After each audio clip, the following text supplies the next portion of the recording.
How's everybody doing? Good, good. For those who don't know, I'm Josh Sokol. If you haven't tried yet, on the back of your badge, there's a badge game. You should definitely try and play it. It's a blast, a lot of fun. I think you all will really enjoy it. We spend a lot of time doing that. So please, give it a shot. And I'll give you a hint that nobody else out there gets. Find John LASCON. Find John LASCON. All right, so winning friends and influencing people in InfoSec. I actually didn't realize that I was speaking now until yesterday. Wade let me know. I was like, all right, what can I talk about? What's something that's valuable? And I'm not a super technical person when it comes to talks. I like to talk about soft skills. I like to talk about things that are valuable to me that I think other people maybe undervalue or don't hear often enough. And this was a talk I gave about 10 years ago. I did it at T-Risk and at HughSecCon, and it was very well received. And I started thinking about our environment today.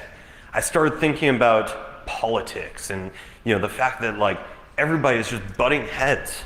Like everywhere you go, when you're on Facebook, I'm seeing it bleeding into LinkedIn, right? Everybody is just butting heads.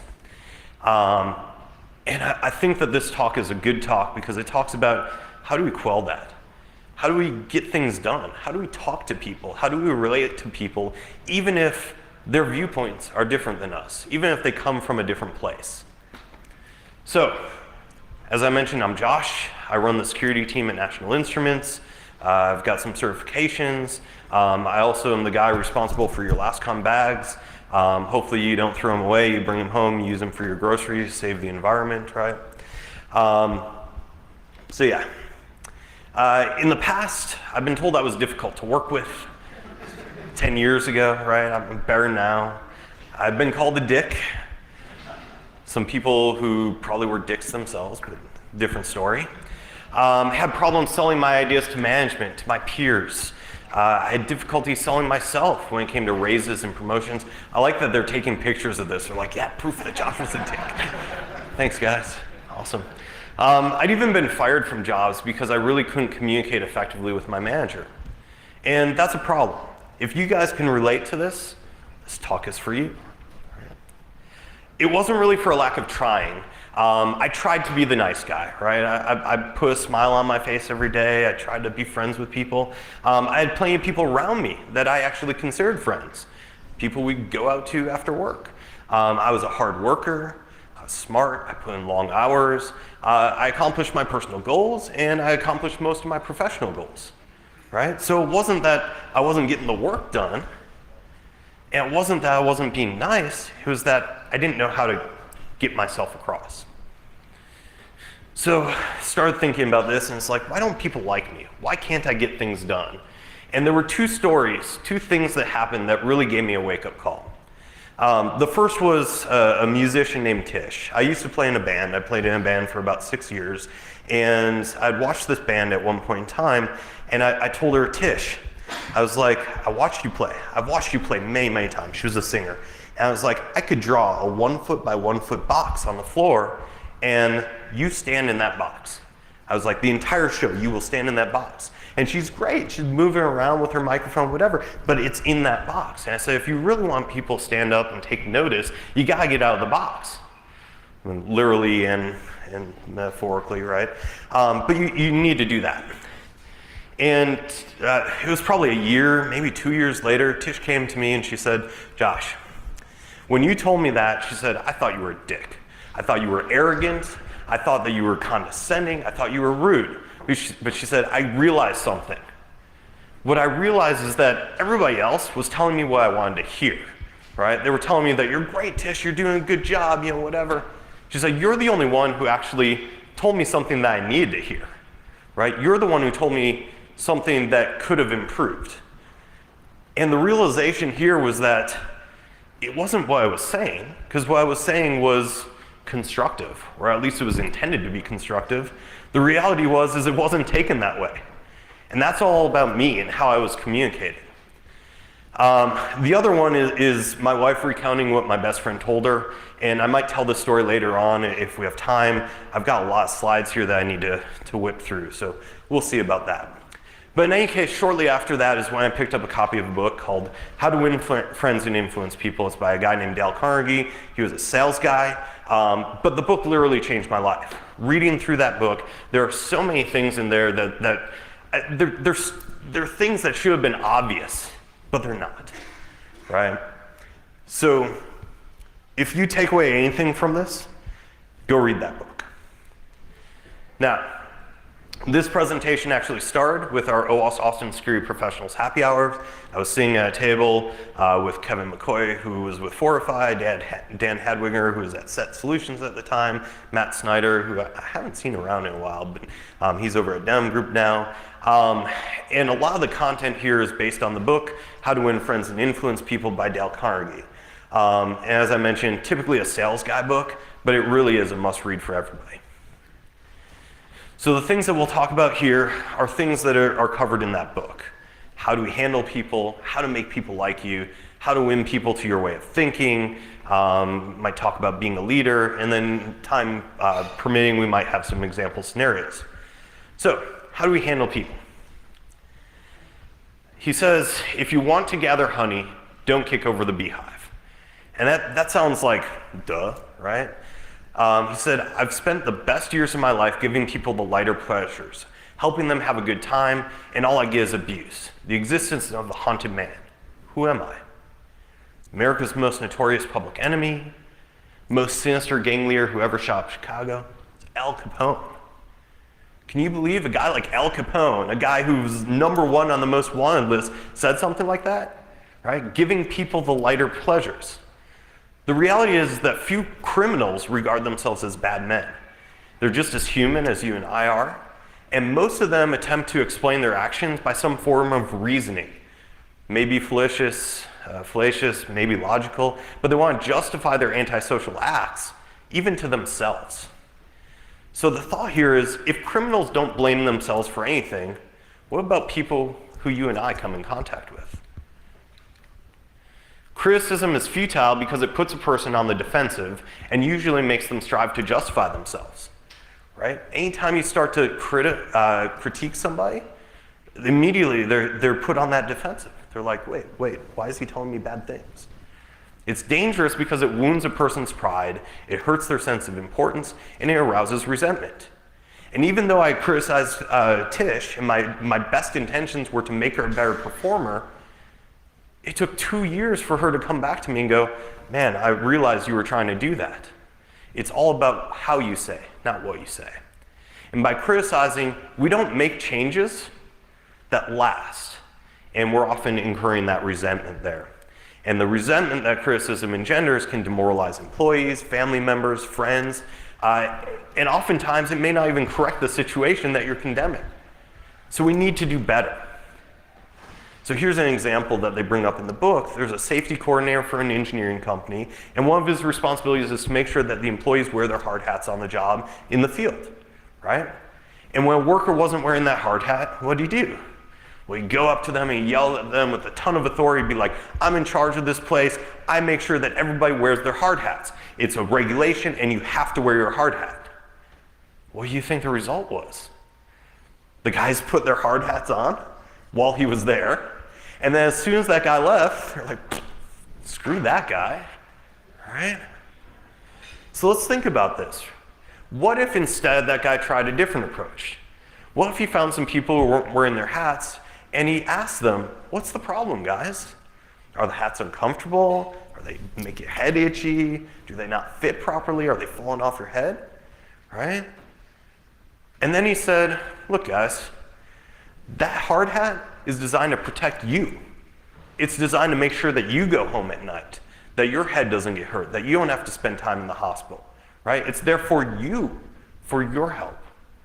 And I would recommend that you wear this because I care about you, you care about you, your family cares about you. So the result of that approach is an increase in compliance with the regulation, and there's no resentment, there's no emotional upset because he wants to help, right? And people care about themselves, and people care about the people around them. It's no longer confrontational. They said criticisms are like homing pigeons, they always return home. Isn't that the truth, right?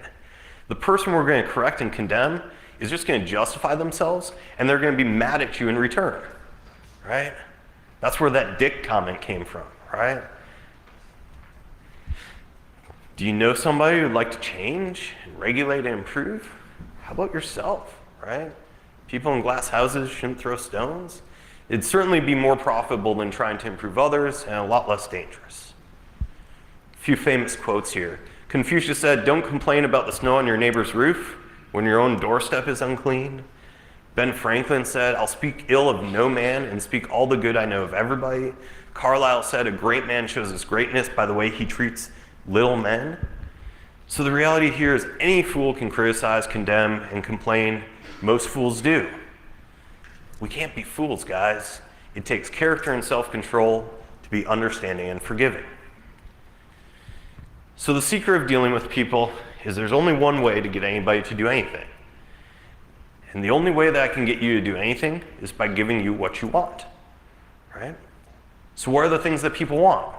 They want health, they want to live, they want food, they want to sleep, they want money and all the things that money can buy, they want life in the hereafter, heaven or whatever, they want sexual gratification, they want the well-being of their children. That's what motivates people. Right? We don't work to live, or we don't live to work, we work to live. The one longing, almost as deep and imperious as the desire for food or sleep, which is seldom gratified, is a feeling of importance.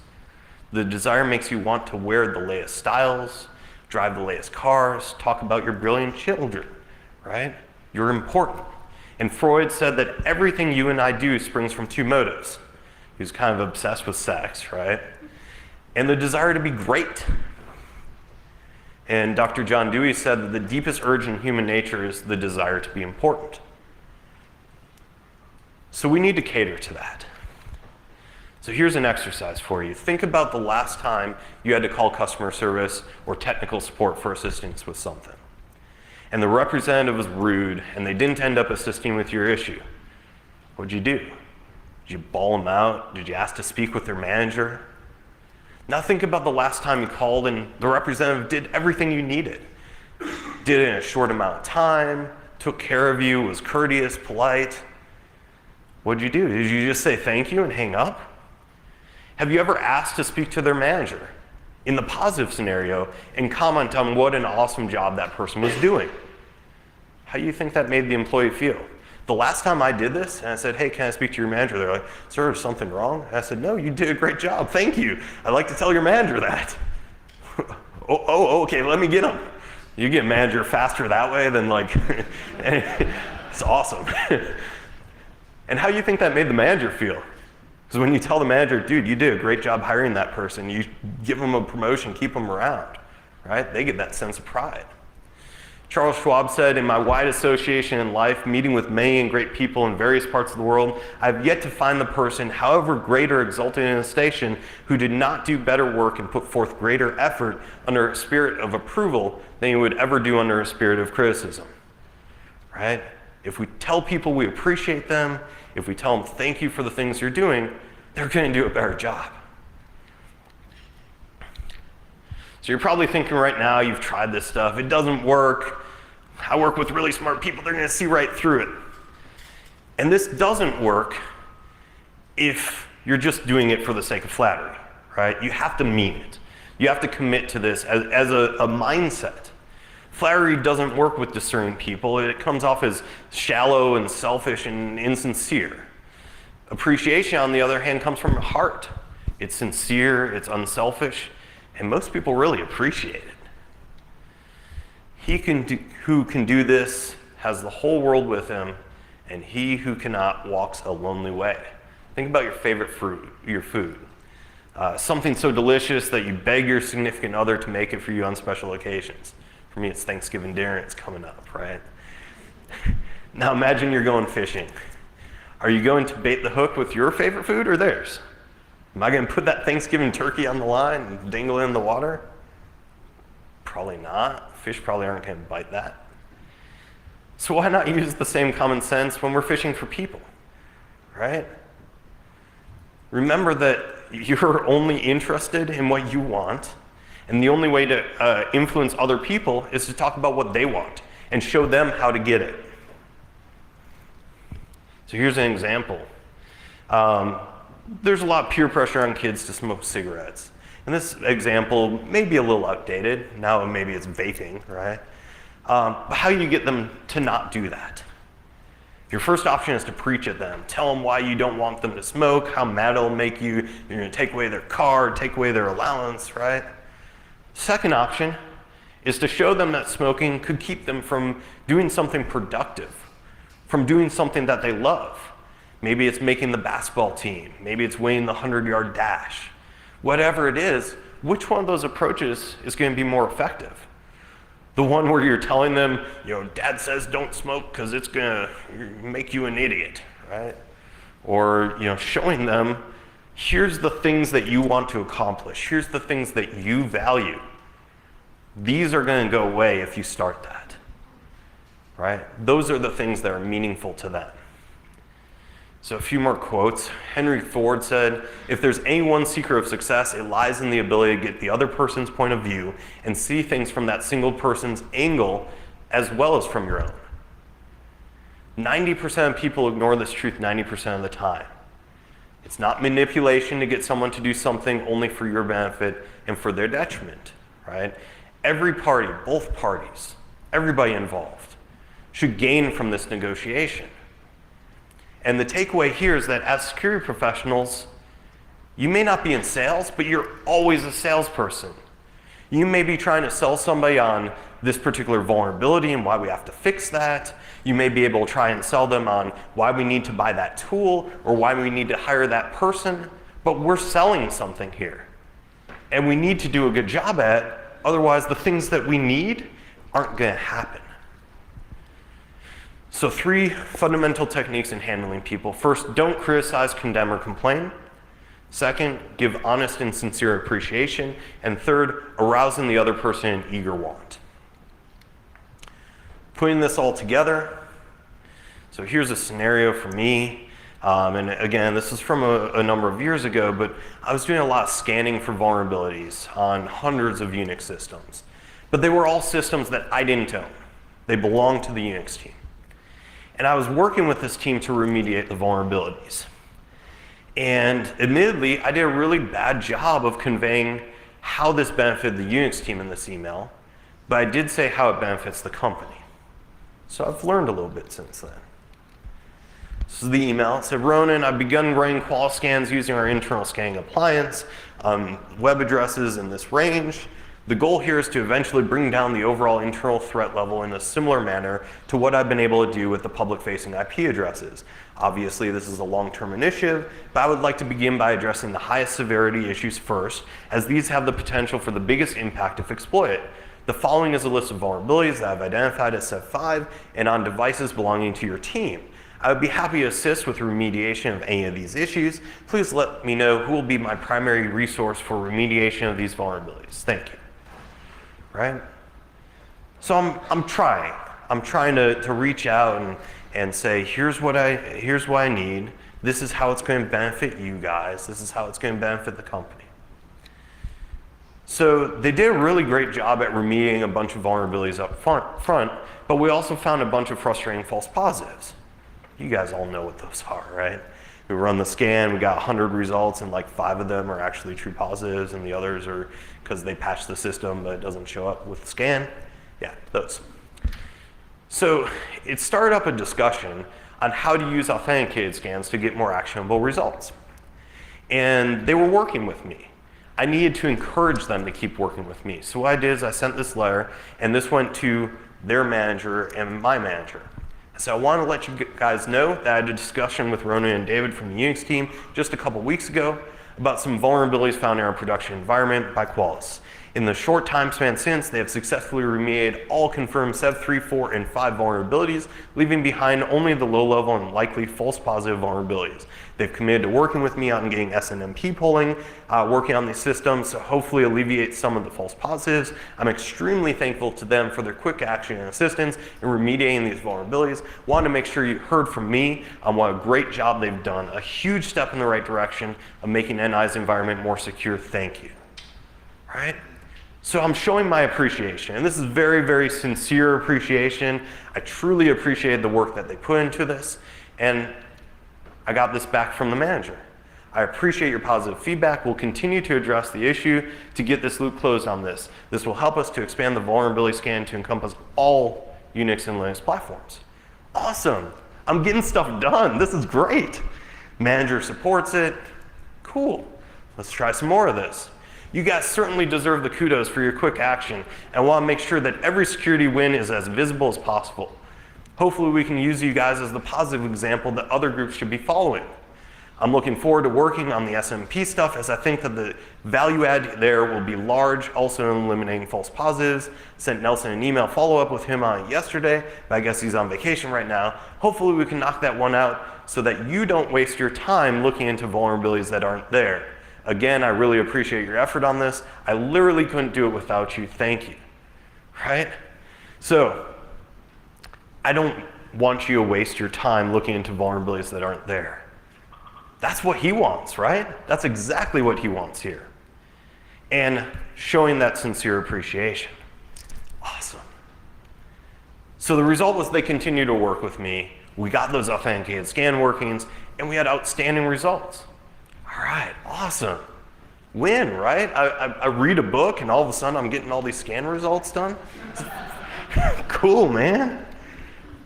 So I sent another email, said, hey, Ronan, this morning David configured SNMP on 3 systems that were slated for retirement, and I ran the qual scans against them both with and without authentication. With SNMP, we eliminated 19 confirmed vulnerabilities, 4 potential vulnerabilities, 25 informational vulnerabilities. Below I show which were found versus eliminated. If my math is correct, turning on SNMP authentication equates to about a 68% reduction in the number of vulnerabilities found. This reduction in false positives would certainly help us to be able to focus our energy and attention in the right locations. What are your thoughts on enabling SNMP authentication for these scans on other Unix and Linux systems? Is that a difficult task, or could we just update some configurations and sync it out? Thank you both for your time on this. Right, so now we're working together. I'm showing him the value of what he's already done to help here, and we're basically saying, all right, can we push this a little more? Can we get more value out of this relationship? And the result was later that week, they enabled authenticated scans across all of our dev and test systems. The next release, they enabled authenticated scans on all the production systems. Win-win, right? I get better results because I have authenticated scanning. They get more actionable results with less positives. And then you talk about win-win-win, right? Because in the eyes of management, we're all looking pretty good. Reducing the vulnerabilities, I can show them cool metrics, and I can point to these guys as the example and say, these guys did awesome. Hey, Windows team, let's do this, right? And in fact, the desktop security administrator heard about what I was doing here with the Unix team, and he came to me and was like, hey, how do I get those guys to work with me? I've been trying for years to get them to implement EPO on their systems and wasn't getting results. And so I was able to help him do that. All right, how do we make people like us? It's an age-old question, right? So if you do this, you'll be welcome anywhere. New York Telephone Company made a detailed study of telephone conversations to find out which word is most frequently used. You want to know what that word was? I. 3,900 times in 500 telephone conversations, right? That's a lot. That's almost 8 times per conversation. So when you see a photograph that you're in, what picture do you look at first? Yours, right? Alfred Adler said, "It is the individual who is not interested in his fellow men who has the greatest difficulties in life and provides the greatest injury to others. It is from among such individuals that all human failures spring." So what we learn here is the most important to any person, the most important person to any person is themselves. People aren't interested in you. They're not interested in me. They're interested in themselves. Morning, noon, night. Now, certainly there's exceptions, right? And there's people who take time to help other people and things like that. But you can make more friends in 2 months by becoming interested in other people than you can in 2 years by trying to get other people interested in you. That's the reality. When we start to talk to other people about things that they like, things that they're interested in, we're going to get to know them a lot faster. If we want to make friends, put ourselves out there to do things for other people. Things that require time, that require energy, unselfishness, thoughtfulness. I received a holiday card from a friend a while back. And it was just a very simple holiday card, but it was handwritten. And it basically said, like, "Dear Josh, thanks for everything you do. I really appreciate your friendship." Super simple, like 2 sentences. That holiday card meant a lot to me. Because what it meant is that he thought about me when he could have been thinking about tons of other things going on. That he took the time out of his day to write something handwritten, to put it in an envelope, to write my address on it, and to mail it to me, right? So that single thing, it probably didn't take him more than a couple minutes, something like that. But people say it's the thought that counts. In this case, it was absolutely the thought that counts. And I thought very highly of him after that point. So if we want to make friends, let's greet people with animation, with enthusiasm, right? Let's be happy to be their friend. So a simple way to make a good first impression. Who would you rather get to know better? Maybe? Which one of those guys? You like those guys? What about that guy? That guy, that guy, that guy, that guy. This guy, right? He looks way nicer. Super friendly, he's got a smile on his face. Last one kind of looks at you longingly, right? The expression one wears on their face is far more important than the clothes one wears on one's back, right? It doesn't matter what we're wearing. If we're smiling, if we're happy, we're friendly, people want to approach us. They want to get to know us. They want to be part of that fun club, right? Actions speak louder than words, and a smile basically says, "I like you. You make me happy. I'm glad to see you." People rarely succeed at anything unless they have fun doing it. So you have to have a good time meeting people if you expect them to have a good time meeting you, right? If you don't feel like smiling while you do, well, make yourself smile, right? If you're alone, force yourself to whistle, hum a tune, sing, act as if you were already happy. Happiness doesn't depend on outward conditions, it depends on what's in here. There's an ancient Chinese proverb that said, "A man without a smiling face must not open a shop." Nobody's gonna buy from that dude, right? Walk into the shop and be like, "I wanna buy from the meanest looking person here." That would be a weird shop. Maybe like a Halloween shop or something. I don't know. If you don't do this, you're heading for trouble. Anybody know what all these cities have in common? Tanya hid her candy down here. Maybe I can throw some at whoever. Is that okay? Nobody? No guesses? That's hey.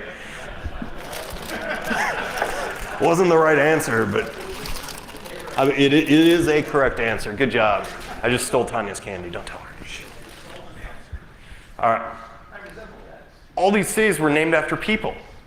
Every single one of those cities. Austin was named after Stephen F. Austin. Baltimore was named after Lord Baltimore. Every single one of those cities was named after a person. So what's in a name? People are so proud of their names that they strive to perpetuate them at any cost, right? The average person is more interested in their own name than all other names on earth put together. Remember that name, call it easily, and you've paid a subtle and effective compliment, right? Forget it, misspell it, and you've placed yourself at a sharp disadvantage. Most people don't remember names for the simple reason that they don't take the time and the energy necessary to concentrate and repeat and fix that name in their mind. They make excuses for themselves. "I'm too busy. Man, I'm so forgetful. I just hit 40, right? The name sets an individual apart. It's what makes them unique amongst all other people.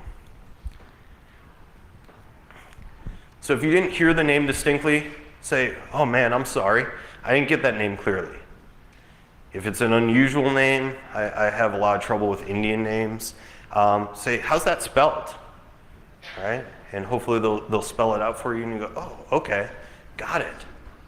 During the conversation, take the trouble to repeat the name several times. And try to associate it in your mind with the person's features, their expression, their appearance. You're basically trying to commit to memory, that's Wade Wilson, that's Wade Wilson, that's Wade Wilson, that's Deadpool. Sorry. True story. All right. So, the 6 ways to make people like you. First, become genuinely interested in other people. Smile. Remember that person's name is to that person the sweetest and most important sound in any language. Be a good listener. Encourage others to talk about themselves. Talk in terms of the other person's interests and make the other person feel important, but you have to be sincere. All right, so how do we win people to our way of thinking? How do we convince management that we need to fix that vulnerability or whatever? First thing is, you can't win an argument. 9 times out of 10, an argument ends with both of the people firmly convinced that they're absolutely right. When we're arguing on Facebook, does anybody win?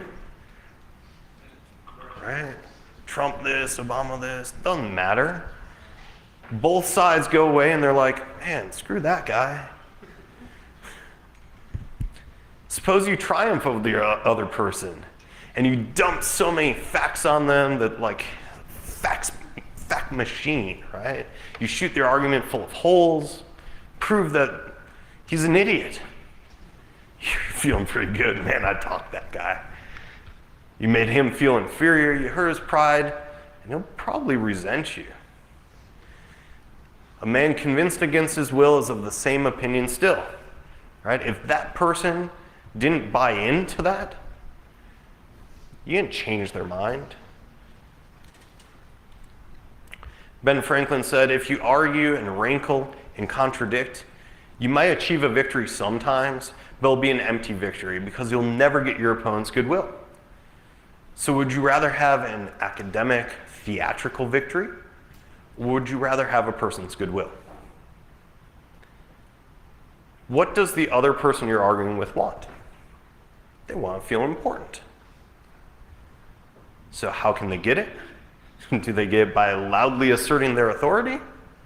Or by you acknowledging it? I prefer the latter, right? Buddha said, hatred is never ended by hatred, but by love. Don't hate. Misunderstanding is never ended by an argument, but by tact, diplomacy, conciliation, and a sympathetic desire to see the other person's viewpoint.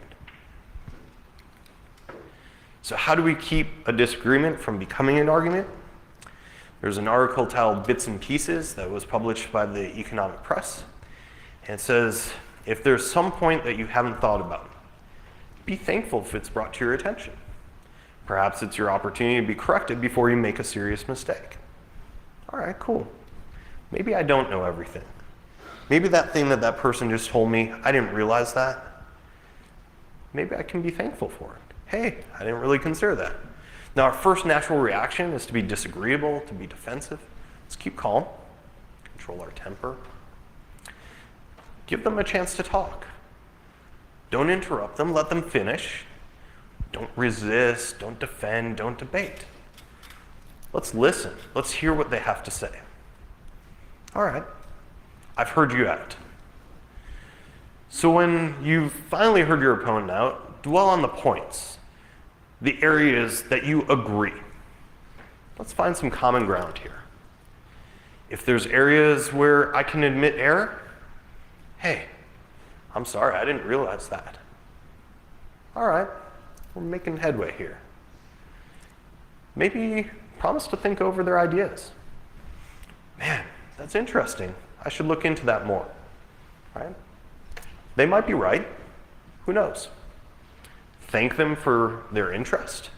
Man, I realize we don't see gun control the same way, but I really appreciate that you're interested in this, right? Thanks for your time. Thanks for telling me that stuff. I didn't realize that. Anyone who takes the time to disagree with you is interested in the same things you are, right? Maybe postpone the action. Let's give each other some time to think through and ask ourselves, could they be right? Are they part right? Is there some truth or merit in their argument? Is my reaction one that's going to relieve the problem, or is it just going to relieve some frustration? Will my reaction drive my opponents further away, or will it draw them closer? Am I going to win or lose? What price do I pay if I win? What price do I pay if I lose? Is this difficult situation an opportunity for me? Now, you can tell people they're wrong by a look, by an intonation, by a gesture, right? Just as eloquently as you can in words. And if you tell them they're wrong, do you make them want to agree with you? No. You just struck a direct blow at their intelligence, their judgment, their pride, their self-respect.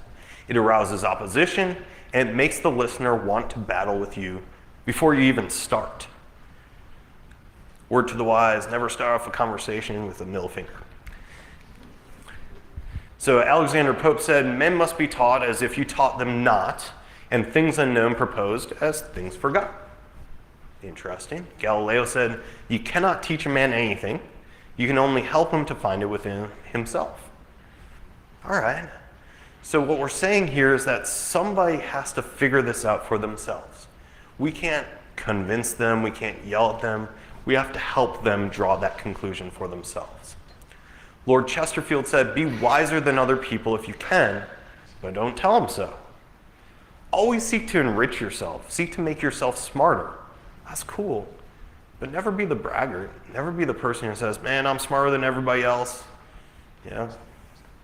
Socrates said, one thing only I know, and that's that I know nothing. My wife sometimes tells me, man, I don't know anything about any of this stuff, your security, blah, blah, blah. I go, look, I never worked at a vet's office. You know way more about animals than I do.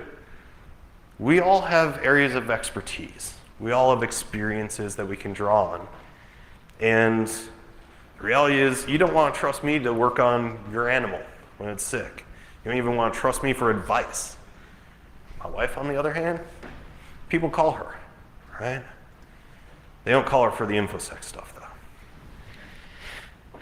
If a person makes a statement that you think is wrong, maybe even something that you know is wrong, isn't it better to begin by saying, well, look, I thought otherwise, but I may be wrong. Oftentimes I am. My wife tells me I am a lot. And if I'm wrong, I want to be put right. So let's look at the facts. You're never going to get into trouble simply for admitting that you're wrong. It'll stop all argument, and it'll probably inspire your opponent to be just as fair and open-minded as you are. Make him want to admit that he too may be wrong, right? We're drawing common ground. So if you know you're going to be rebuked anyhow, isn't it better to beat the other person to it and do it ourselves? Isn't it easier to listen to self-criticism than to bear condemnation from alien lips? Say about yourself all the derogatory things you know the other person is thinking or wants to say and intends to say, like, hey, I'm a dick, I get it. And say them before that person has a chance to say them. It's kind of funny, after I gave this talk the very first time, I had somebody come up to me and he's like, your presentation was right. I was like, what are you talking about? He's like, you are a dick. Cool, man. It's up there. It was on the screen. Yeah, I know. Chances are 100 to 1 that generous, forgiving attitude will be taken and your mistakes are going to be minimized. So, there's a certain degree of satisfaction in having the courage to admit one's errors. It doesn't only clear the air of guilt and defensiveness, but often helps solve the problem created by the error. And any fool can try to defend his or her mistakes. Most fools do, but it raises one above the herd and gives a feeling of nobility and exaltation to admit one's mistakes. sometimes it actually kind of feels good to be like, dude, you were right. I was wrong. And it's a lot more fun to be honest and admit our mistakes than to try and defend yourself. It's just digging the hole further, right? There's an old proverb that says, by fighting, you never get enough, but by yielding, you get more than you expected, right? Woodrow Wilson said, if you come at me with your fist doubled, I think I can promise you that mine will double as fast as yours. But if you come to me and say, let's sit down, let's take counsel together, and if we differ from each other, understand why we differ, just what the points at issue are.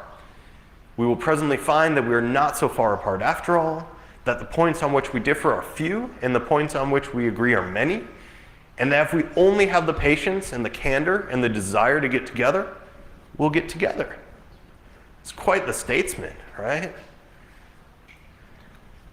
Lincoln said, it's an old true maxim that a drop of honey catches more flies than a gallon of gall.